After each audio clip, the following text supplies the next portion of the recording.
down the line. Is there really any county that requires affirmative action anymore? We need to have that conversation. For how long are we going to have affirmative action?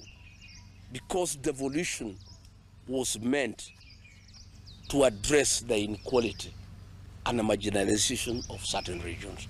So in conclusion, I want to say that we are demanding that all children of Kenya be admitted to the best schools on merit.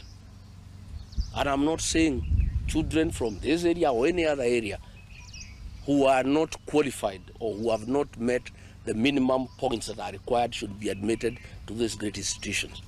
I am saying, and parents have asked me to say so, that all children of Kenya should be given an opportunity on merit.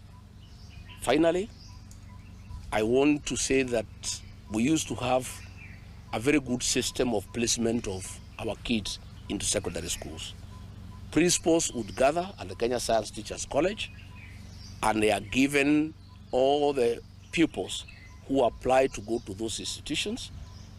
Then a committee would agree on the cutoff point, and the principals would make the choices and place the children accordingly. This is no longer the case. The placement of our children has been centralized at Jogoo House, which has brought in corruption, because the bureaucrats sitting at Jogoo House have no capacity to know how to place kids. That is why we have a crisis where kids have been placed in a day school 300 kilometers away from their homes. How do people expect these children to go about their lives? If it's a girl aged 13 years and she has been placed in a school 200-300 kilometers away from home, the parents would have to go and get a house, a rented room for that girl and leave her there. Again, the parents would spend a lot of money. So we have a crisis, we have a mess. I heard William Ruto saying that it has been done very well. He doesn't live in this country anymore. He should know and hear the outcry of parents.